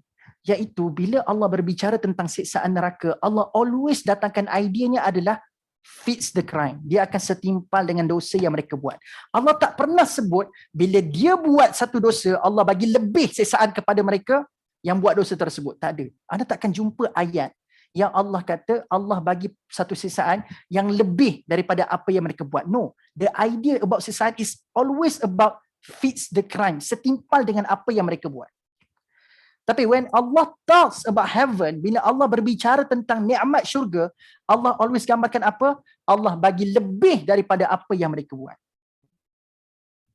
Tak itu gambaran Al-Aziz Al-Rahim? Bab neraka, bab siksaan, fits the crime. Bab nikmat dalam syurga, Allah bagi more. Allah bagi lebih, beyond their expectation. Adapun kalau anda kata, Ustaz, dalam surah An-Naba tu ada Allah kata, falam nazidakum illa azaba. Allah kata Allah berkuasa, tetapi the idea of the hukuman itu is always setimpal. Tapi Allah kata Allah berkuasa untuk menambah. Tapi Allah ada sebut tak Allah tambah? Tak. Allah cuma kata falam nazidakum illa azab. Pengurangan tak akan berlaku, tetapi ada kebarangkalian yang boleh ditambah. Tetapi Allah tersebut bahawa Allah tambah tu. Allah kata ada kebarangkalian ditambah. Sebab dalam ayat itu konteksnya adalah pengurangan pada azab tak akan berlaku, setimpal itu pasti, pengurangan mustahil, pertambahan itu mungkin. Itu saya ulang statement setimpal itu pasti, pengurangan itu mustahil, pertambahan itu mungkin. Mungkin. Boleh faham? Tapi idea yang pasti tentang neraka adalah it's all about fits the crime. So macam tu puan sekalian. Baik tak Allah kepada kita? Baik. Tapi saya tak kata Allah baik kepada penghuni neraka tuan-tuan sekalian, sebab Allah sebut dalam surah Al-Mulk yang kita bincang sebelum ni, untuk penghuni-penghuni neraka Allah kata fasuhqan li ashabis sa'ir. Mereka telah terlalu jauh yang tidak kesampaian daripada rahmat Allah Subhanahu wa taala. Dia orang tak akan dapat secebis pun rahmat Allah Subhanahu wa taala. There are no idea of love lagi dah kepada hamba-hamba yang disumbat oleh Allah ke dalam neraka Allah Subhanahu wa taala. Boleh faham So itulah idea ayat ke-8 tuan sekalian. Kan ada ayat ke-8, inna ja'alna fi a'naqihim aghlalan fahiya ila al-adqani fahum muqmahun. Jadi tuan sekalian, Allahu akbar. Yang ni satu lagi lah. Yang ni ada satu mufassirun ni juga tuan sekalian, bila sebut tentang belenggu dan juga tangan dibelenggu tuan sekalian, idea yang disampaikan oleh mufassirun tersebut, dia katakan Allah takkan membelenggu leher dan tangan manusia dengan cara yang memudahkan dia untuk dibelenggu. Apa maksud dia? Kalau kata cengkaman itu begini, maka nampak mudah, Allah tak akan jadikan cengkaman itu nampak selesa untuk penghuninya, tetapi dia pasti akan menyakitkan. Mungkin cengkaman yang sangat dahsyat, sampai ketat, yang terlalu ketat ataupun sekalian. Dan juga kalau belenggu tangan. Kalau kita nak belenggu tangan ataupun sekalian ikat tangan, biasanya kita akan satukan begini kan? Jadi takkanlah Allah nak menyatukan tangan penghuni neraka dengan cara yang mudah. Sama juga dengan sebagai tahu fakta ataupun sekalian berkenaan dengan malaikat yang akan menggabungkan an-nawasi wal aqdam sebagai alat dan tempat anggota untuk malaikat pegang untuk melemparkan penghuni-penghuni neraka, iaitu an-nawasi wal aqdam digabungkan. Takkanlah kita nak bayangkan ubun-ubun dan kaki digabungkan daripada arah yang mudah untuk disatukan. Kan bila malaikat nak lempar kan pegang an-nawasi wal aqdam, ubun-ubun dan kaki, dan disatukan. Kalau orang tu gimnas tuan-puan sekalian, barangkali nak satukan kepala dengan kaki mudah, dilipat daripada arah depan. Tapi tuan-puan sekalian, takkanlah Allah nak jadikan penghuni-penghuni neraka ada mudah untuk mereka. Tak ada. Pastinya walaupun melibatkan cara untuk menggabungkan an-nawasi wal aqdam, pasti di situ akan menggunakan cara yang sukar untuk mereka dan mendatangkan kesakitan.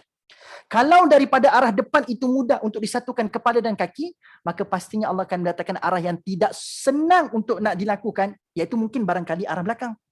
So disatukan kepala dan kaki, tapi bukan daripada arah depan yang mudah untuk dilipat, tapi disatukan daripada arah belakang. Macam tu. Sama juga, kalau belenggu itu semudah menyatukan dua tangan, maka ikat, maka itu bukan siksaan. Itu bukan siksaan, kata mufassirun tersebut. Pastinya cara belenggu itu mendatangkan kegerunan. Hatta cara untuk menggabungkan dua tangan itu pun pastinya menyeksakan. Kalau digabungkan daripada arah depan mungkin barangkali mudah, tetapi kalau disatukan daripada arah yang berlipat ke belakang, dilipat kali kedua dan disatukan tangan, mungkin barangkali itulah siksa neraka. So the idea about neraka is tak ada satu pergerakan pun dalam neraka itu menggambarkan kemudahan dan kesenangan buat penghuni. Sekecil-kecil menggabungkan dua tangan, sekecil-kecil untuk membelenggu leher, sekecil-kecil untuk melipatkan, untuk disatukan kepala dan kaki pun, semua itu akan jadi dalam bentuk yang seksa untuk penghuni neraka. Kalau gambaran sebegitu tuan-puan sekalian, masih lagi ke nak kata, tak apalah ustaz, masuk neraka pun sehari dua je. Anda masih lagi nak boleh tolerate tak nak masuk neraka sehari dua? Sebab ada mentaliti Bani Israel tuan-puan sekalian, kalau anda baca suratul Baqarah, dia orang ada mentaliti waqalu dan tamassanan nar illa ayyaman ma'dudah. Alah, kami buat dosa sikit je pun kalau masuk neraka pun berapa hari je. Nampak tak? Ada orang yang beranggapan hidup beragama ni kalau buat dosa sikit masuk neraka sehari dua je, lepas tu keluar balik masuk syurga.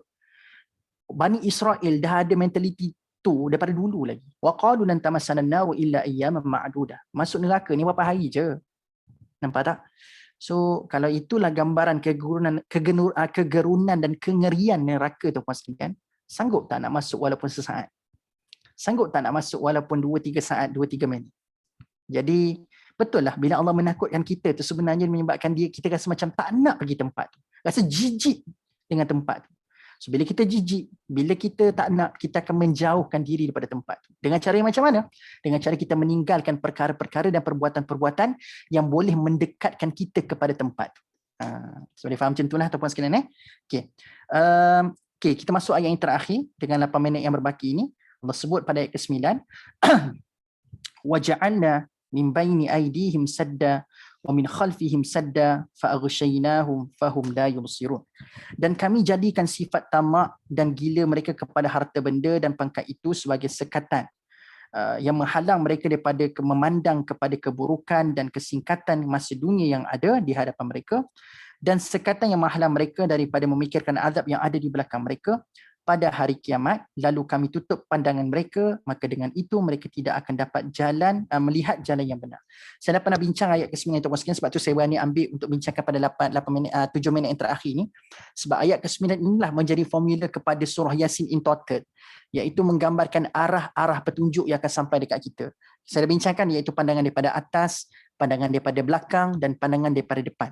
Okay. Atas itu mewakili wahyu Allah Subhanahu Wa Taala yang turun daripada atas, iaitu Al-Quran itu sendiri. Yang kedua adalah belakang adalah sejarah. Yang ketiga adalah depan, iaitu saya silap susun. Atas adalah apa? Quran. Yang kedua adalah depan, iaitu kita punya alam sekeliling kita, fenomena-fenomena alam. Yang ketiga adalah sejarah belakang kita. Tuan-puan sekalian, kalau anda nak lebih menjiwai setiap arah ini juga, kenapa anda perasan tak bila Allah kata depan itu adalah simbolik kepada yang menghalang mereka untuk memandang keburukan dan kesingkatan masa mereka dekat dunia? Kenapa ada kurungan yang menafsirkan pandangan depan itu merujuk kepada mereka terhijab daripada pandangan melihat keburukan dan kesingkatan masa mereka dekat dunia? Anda perasan tak tuan-puan sekalian? Contoh kita ambil, depan ni anda akan baca surah Yasin juga. Nanti bila anda sampai ayat ja'alna macam mana dah? Waja'alna fiha jannatin min nakhil, bukan. Cerita pasal Allah ciptakan biji benih tu. Cerita pasal Allah cipta biji benih tu. Tuan-puan sekalian, kita dituntut untuk melihat tumbuh-tumbuhan ni, di samping kita nampak Allah berkuasa untuk menumbuhkan dia, tuan-puan sekalian. Tapi antara satu perkara yang menarik kita belajar daripada tumbuh-tumbuhan ni adalah Allah berkuasa untuk mematikan tumbuh-tumbuhan, dan Allah juga berkuasa untuk menghidupkan semula tumbuh-tumbuhan. Anda perasan tak tuan-puan sekalian? Tumbuh-tumbuhan ni ajar kita tentang hidup kat dunia ni singkat, dan logik ada idea kebangkitan semula. Pernah tak anda tengok pokok yang telah layu, luruh semua daun-daunnya, tiba-tiba ada seseorang yang komit menyiramnya setiap hari, mendatangkan baja dan sebagainya. Tiba-tiba pokok yang telah isytiharkan mati, tiba-tiba menumbuhkan harapan kehidupan dengan ada satu daun, sehelai daun yang mula tumbuh daripada satu pokok yang sudah kelihatan mati. Bukankah di situ kita sedang belajar hidup kat dunia ni singkat sebab akan mati bila-bila masa, dan juga kita belajar logik Allah berkuasa untuk menghidupkan kita semula dekat akhirat nanti. Seperti mana pokok. Sebab itulah pandangan dekat depan ini tuan-puan sekalian mengajarkan kita life is too short. Bila kita tengok fenomena-fenomena alam, life is too short, Dan kita akan gambarkan tuan-tuan sekalian Allah berkuasa untuk menghidupkan kita semula. That's why lah ada tafsiran mengatakan pandangan depan ini mengajarkan kita untuk melihat keburukan diri kita sendiri dan mengajarkan kita tentang satu value, iaitulah life is short. Masa itu hidup ni singkat sahaja. Okay? Masa hidup kat dunia ni singkat saja. Dan kenapa ada tafsiran juga dalam kurungan dalam terjemahan kita baca ni, pandangan belakang itu merujuk kepada mereka itu dihijab daripada memikirkan azab yang ada. Bukan ke tuan-tuan sekalian, pada sejarah-sejarah yang kita belajar kitab daripada kisah-kisah Quran ni, kan ada kaum-kaum ataupun nation yang dihancurkan oleh Allah Subhanahu Wa Taala. Daripada nation-nation yang terdahulu kita belajar tuan-tuan sekalian, ada orang-orang yang dibinasakan oleh Allah asbab tidak beriman kepada Allah dan pada Rasul yang ada pada waktu itu. Bukankah daripada sejarah itu kita belajar tentang azab buat mereka yang menentang Allah, agama Allah dan Rasul? Maka betul lah tuan-puan sekalian, bila diletakkan dalam kurungan itu, belakang itu adalah simbolik kepada azab, memikirkan azab. Melihat ke belakang adalah kita melihat azab yang akan dikenakan kepada mereka yang tidak beriman kepada Allah. So kalau kita pada hari ini tidak beriman seperti mana mereka yang diazab, menolak Nabi seperti mana mereka yang diazab, maka kita juga ada possibility menjadi sejarah satu hari nanti. Kita juga akan diazab kalau kita buat perangai dan perwatakan yang sama seperti mana orang-orang yang pernah diazab oleh Allah Subhanahu Wa Taala. Nampak? Dan akhirnya bila kata ditutup pandangannya tuan-puan sekalian, fa'aghshaynahum fahum la yubsirun, mereka tak akan mampu dapat melihat jalan yang benar. Kan atas tu kan simbolik kepada Quran tuan-puan sekalian. Quran ni nak bagi tahu kita apa tuan-puan sekalian? The truth. Kebenaran. So bila mana orang yang cuba membutakan diri mereka untuk melihat daripada atas, hakikatnya mereka membutakan diri daripada melihat kebenaran. So Quran ini, the idea is truth, al-haq, kebenaran. Maka tuan-puan sekalian, dalam bahasa mudah, orang dihijab daripada tiga arah ini. Yang pertama, mereka terhijab daripada melihat realiti kehidupan mereka. Yang kedua, mereka terhijab daripada melihat keburukan mereka sendiri, kelemahan mereka sendiri. Dan mereka tak tengok belakang, mereka terhijab daripada mereka melihat apakah consequences, apakah kesan daripada perbuatan yang mereka buat pada hari ini. Dan yang terakhir tuan-puan sekalian, yang paling besar tuan-puan sekalian adalah mereka terhijab daripada melihat kebenaran. Jadi tuan-puan sekalian, mudah-mudahan perkongsian pada hari ini melihat 9 ayat pertama surah Yasin memberikan pengiktirafan kepada Al-Quran, the best message, dan juga memberikan pengiktirafan kepada Rasulullah, the best messenger. Dan juga tuan-puan sekalian, kita belajar juga tentang hari ini berkenaan dengan Quran yang terlalu tinggi message-nya, datang daripada atas. Dia turun daripada atas, dia tidak datang daripada utara, selatan, timur dan juga barat, membuktikan holistiknya, membuktikan menyeluruhnya peringatan, petunjuk, ancaman dan hukum hakam yang datang daripada Allah Subhanahu Wa Taala, sebab datangnya turunnya daripada atas. Seterusnya kita belajar juga berkenaan dengan tuan-puan sekalian, jangan berbangga dengan keturunan yang kita ada. Jadilah seseorang yang melihat seseorang itu akan dikira mulia di mata Allah sekiranya seseorang itu mempunyai takwa, bukan sebab nama, bukan sebab pangkat, bukan sebab ancestor, bukan sebab keturunan, tapi sebab ketakwaan yang ada pada diri manusia. Seterusnya, elakkan menjadi orang yang ghafil, walking dead. Hiduplah semasa hidup kita dan jangan biarkan kita mati sebelum tiba ajalnya, tuan-tuan sekalian. Dan akhirnya, jangan ego, jangan menangkan siapa banding apa, fokus kepada fokus kepada apa yang disampaikan, bukan siapa yang menyampaikan. Okay? Baik, yang akhir sekali tuan-puan sekalian, kita belajar 3 arah yang dihijab daripada manusia tuan-puan sekalian, iaitulah arah atas, kalau ikut konteks ayat 8 ni, arah depan, yang kedua arah belakang, yang ketiga arah atas. Depan, belakang, atas. Depan simbolik kepada fenomena-fenomena alam, belakang adalah sejarah, atas adalah wahyu daripada Allah Subhanahu Wa Taala. Orang yang tak beriman, mereka dihijab daripada melihat fenomena alam sebagai peringatan kepada mereka. Mereka terhijab daripada melihat sejarah sebagai peringatan kepada mereka. Mereka juga terhijab daripada kebenaran, iaitu daripada atas, melihat kebenaran yang datang daripada atas mereka. Itulah Al-Quranul Karim. Jadi itulah kesimpulan sedikit sebanyak tuan-puan sekalian tentang apa yang kita belajar pada hari ini. So macam mana tuan-puan sekalian? Berubah tak pandangan anda kepada surah Yasin yang seringkali anda baca bertahun-tahun, berpuluh-puluh tahun? Inilah surah yang dikatakan oleh para mufassirun, antaranya Said Qutb rahimahullah, mengatakan tuan-puan sekalian, surah ini adalah surah yang memberikan motivasi buat mereka yang membacanya, khususnya kepada para pendakwah lah. So, pendakwah pada hari ini bukan sekadar kena perbetulkan cara menyampaikan, tapi pendakwah juga kena dibina jati diri supaya apa yang disampaikan itu adalah the most authentic message yang perlu dideliver kepada manusia. So the most authentic message yang perlu pendakwah sampaikan secara committed pada hari ini adalah Al-Quran yang turun daripada Al-Aziz Ar-Rahim. So okey tak tuan-tuan sekalian pengisian pada hari ini? Berubah tak cara pandang kepada apa yang anda faham kepada anda baca pada surah Yasin sebelum-sebelum ni? Hopefully membantu tuan-tuan sekalian menambahkan makna kepada pembacaan. Saya percaya ada yang daripada kalangan kita yang mengamalkan surah Yasin bukan sekadar weekly but daily. But yet tuan-tuan sekalian, biarlah pembacaan kita ini pada hari ini bukan sekadar berakhir dengan mengalunkan dengan sedap, tapi kita nak menikmati kesedapan surah ini. Ibaratnya Quran ni macam ni lah tuan-tuan sekalian, macam durian. Saya tahu macam agak kejam menceritakan buah durian pada waktu ini, tapi saja nak bagi contoh. Apa kesan tak tadabbur Quran? Ibaratnya analogi macam ni. Anda membuka buah durian musangking depan mata anda. Ini penutup yang tuan-tuan sekalian sebagai konklusi pentingnya tadabbur. Anda beli durian musangking, the most paling mahal ke musangking?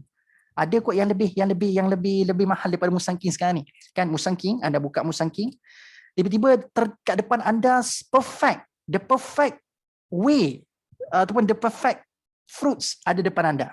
Bukan sekadar musangking kulitnya cantik, tapi dekat dalam dia isinya ada kucing tidur, kekuningan, creamy, lemak-lemak tuan-tuan sekalian. Anda nampak daripada jauh buah itu tersedia untuk anda. Tapi alih-alih tuan-tuan sekalian anda sekadar melihatnya sahaja, tengok je buah tu. Anda tengok je.